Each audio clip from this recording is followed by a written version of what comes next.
Hello, Christopher Brent here, coming to you today with a musical podcast on playing the piano with curved fingers. So this is going to be a podcast geared towards pianists and piano students and piano enthusiasts. So let's get down to business. This will be a relatively quick podcast. I won't go too crazy on this issue, but I feel it's really important for piano students to really understand why it is so important to play with curved fingers and a relaxed hand. And I'll talk about the occasions when you can actually play with flat fingers and how that can be applicable. So let's get down to business here. I am a piano teacher and a pianist and a music educator from Michigan here in the United States. And I love talking about all things piano technique, music history, music theory, all of the above, music related. I love talking about it. So why do you need to play the piano with curved fingers?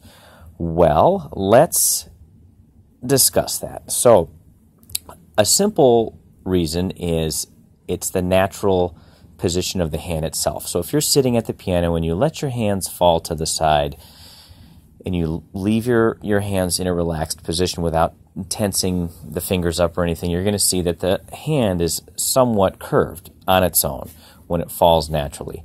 So when you bring the hands up to the keyboard, you want to keep the hands free of tension, so there's going to be some natural curvature of the fingers.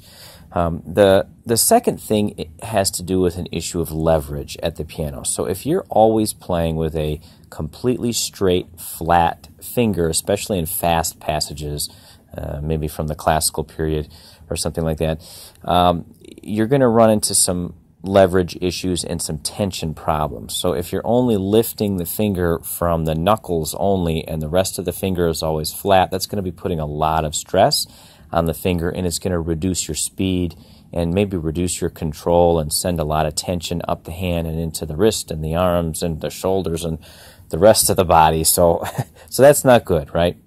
So you want to have some curvature and get the fingertip in the key as much as possible. So all of that stuff that your teacher is always talking to you about when it comes to curved fingers is important. Pay attention to it, practice it, and try to care about it. I know, when you're playing beautiful music, it's just fun to play the music without worrying about what your hand looks like and all that stuff. So try to take it seriously and pay attention to it because it is so important. So you want to master that first before you get to the next topic that I'm going to talk about, and that has to do with when it is okay to play with flat fingers. So there's a certain context in which your hand will turn its shape into what will appear to be a more flat position.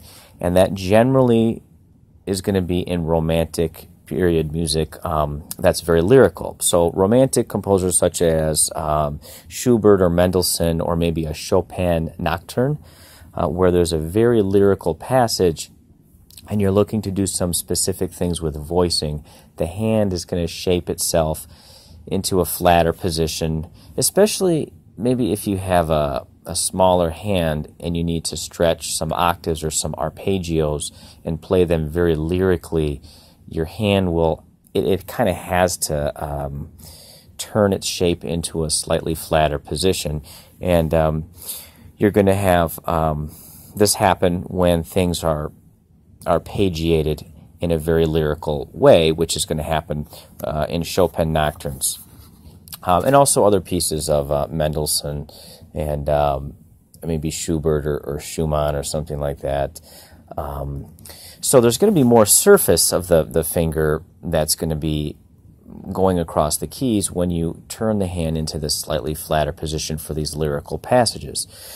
That's going to be one thing that I'm thinking in my head here as far as what the hand will do in those passages. And there's kind of a light brush that you'll apply as well when the hand is in a flatter position for maybe softer dynamics and things like that. But this is a more advanced thing that you should really look at doing after you learn the basic concept of playing with curved fingers when it comes to just scales and stepwise material that you often see in the classical period, sonatinas, or maybe some of the exercises of Czerny and Hanon and all that stuff. I know it's not, the most fun thing to address, right, when you're looking at learning the piano, but it's so important. So look at playing with curved fingers and getting the hand in a natural position at the piano.